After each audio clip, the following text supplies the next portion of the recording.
they call it a monster. But if you ask the right villagers, they don't talk about it like a legend. They talk about it like a neighbor.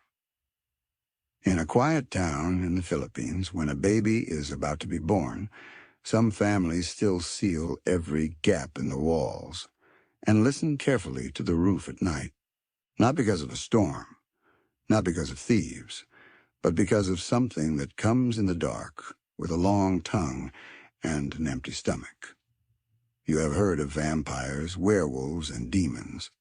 Tonight, you will meet the creatures that make even those feel polite. Stay until the end of this video and you will understand why, in some places, people still refuse to whistle at night, walk alone on mountain roads, or sleep with their windows open when the moon is thin. And if you like traveling into the parts of mythology that feel a little too close to real life, subscribe now before you forget, because this is only one chapter in a much bigger bestiary. There is a corner of the world where monsters did not need Hollywood to become terrifying. They were already here.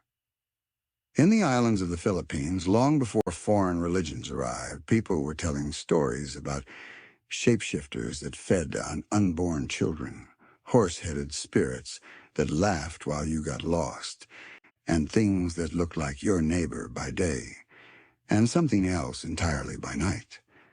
These weren't distant gods in the sky. They were close, too close. The night was not empty. It was crowded. Let's start with the one that still terrifies entire villages, the Aswang. By day, the Aswang can be anyone. A shy woman, a quiet man, a lonely neighbor who always seems tired. They smile, they trade goods, they greet you in the street. They look normal. That's the first trick. Because at night, the body changes. Legends describe many types, but one of the most feared is a creature that splits itself in half. The upper body tears away from the lower half at the waist.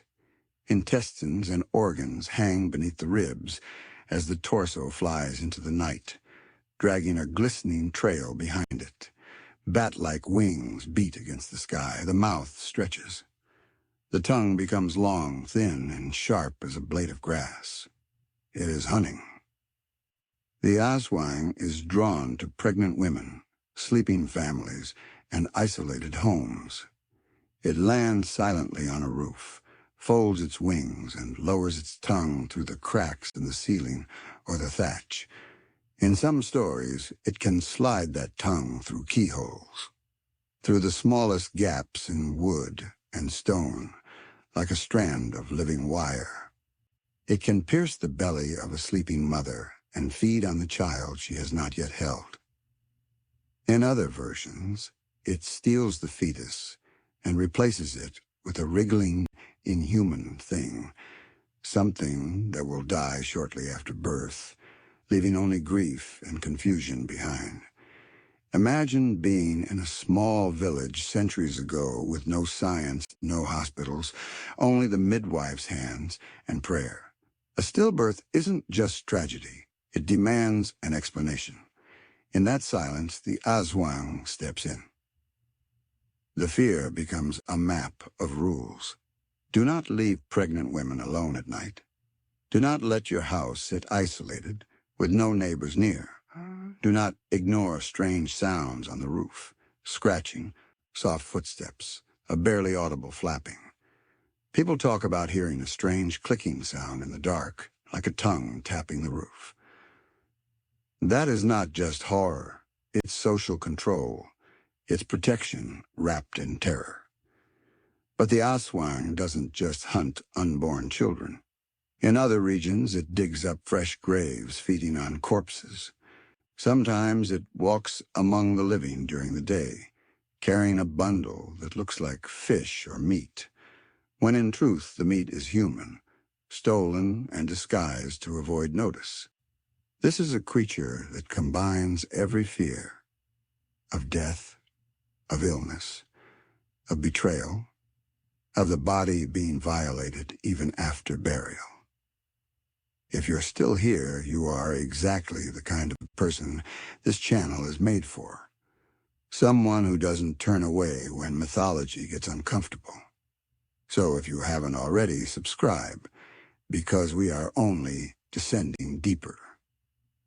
Now picture a different kind of terror. Not the thing that hunts you, but the thing that makes you lose yourself. You are walking along a mountain road in the Philippines. The air is cool. The trees are tall and silent. You know this path. You've taken it 100 times. And yet tonight, something feels wrong. The road seems longer than usual. The trees all look the same. The wind carries a sound that might be leaves, or might be laughter.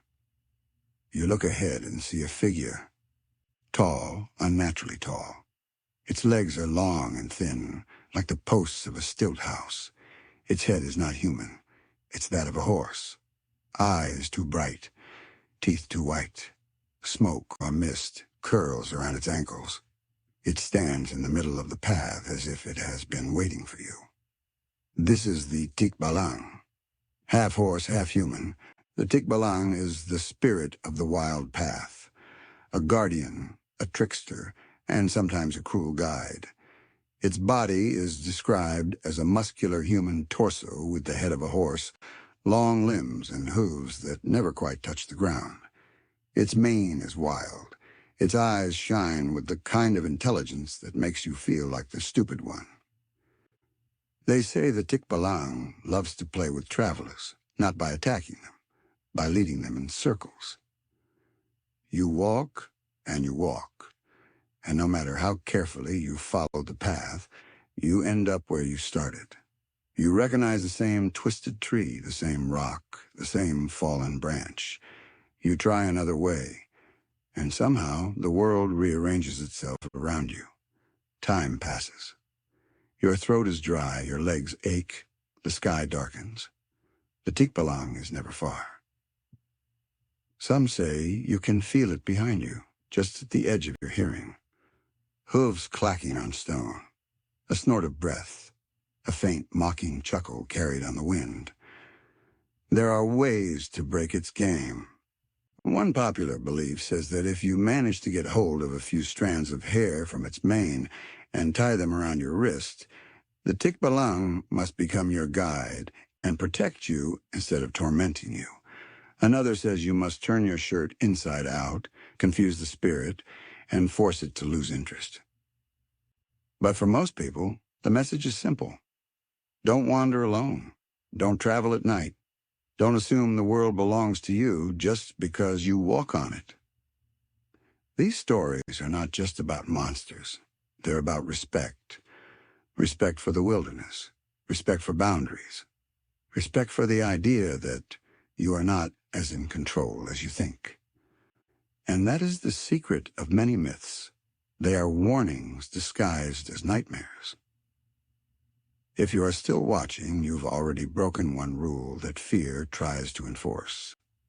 The rule that says, don't look too closely. So again, consider subscribing if you want more of the legends that people whisper, not shout. The Philippines is full of night creatures. The Aswang and Tikbalang are only two. There is also the Manananggal, a terrifying relative of the Aswang. Imagine a beautiful woman by day, respected and well-liked, who at night tears herself in half, leaves her lower body standing at some hidden place, and flies out into the darkness with bat wings, intestines trailing, hunting for blood and unborn children. The Manananggal's weakness? The abandoned lower half if someone discovers it and smears salt, ash, or crushed garlic on the exposed flesh. The upper body cannot reconnect. When dawn comes, the creature will burn and die. Again, a rule to protect the community. Pay attention to what is hidden. Guard the vulnerable. Watch the strange patterns in people's lives. Then there is the Aswang variant that does not fly but walks. It looks human, but its shadow might be wrong. Its reflection might be strange. It may avoid certain foods, certain rituals, certain holy places. You start to watch your neighbor differently. You start to ask, who among us is not what they seem? These creatures are more than horror.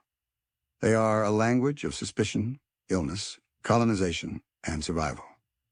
For centuries, stories of the Aswang were used during times of war and occupation, shaping how people saw enemies and collaborators. A monster isn't just a monster.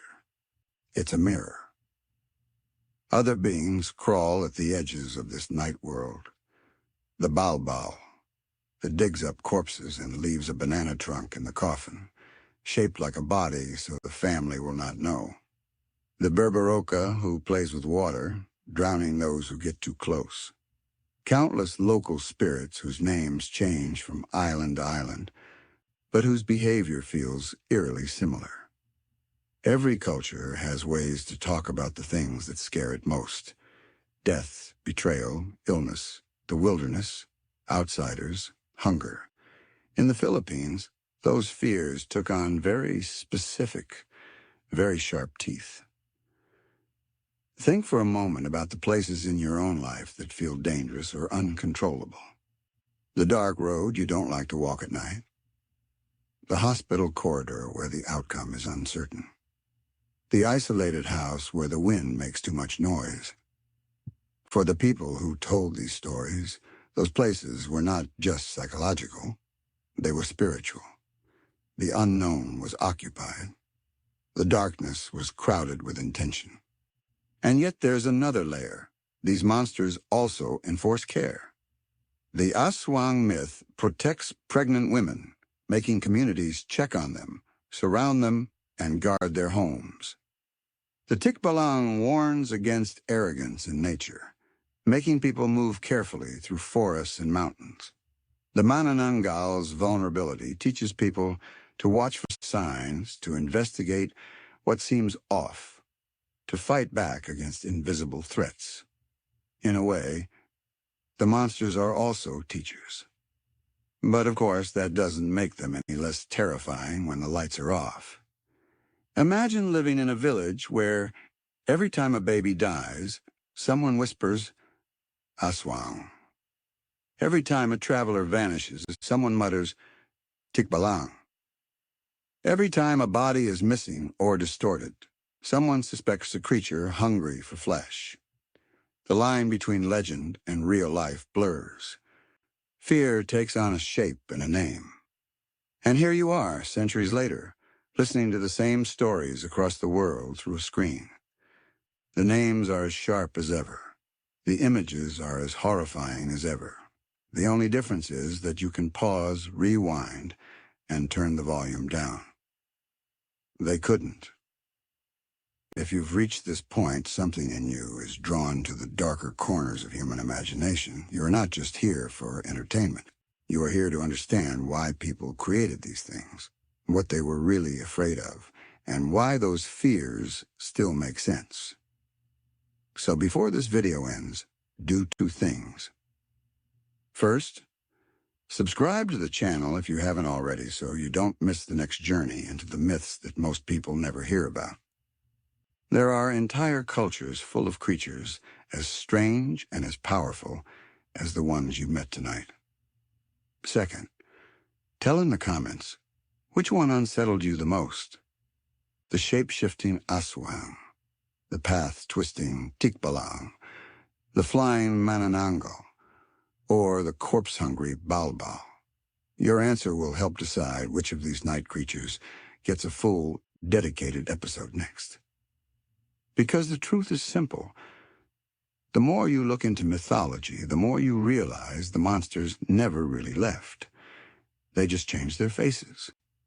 And somewhere, on a quiet road or under an old roof on a humid night, someone is still listening for footsteps, for wings, for laughter.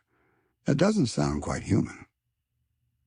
And when you switch off this video and the room goes dark, try not to think about anything standing just outside the window, listening to you breathe.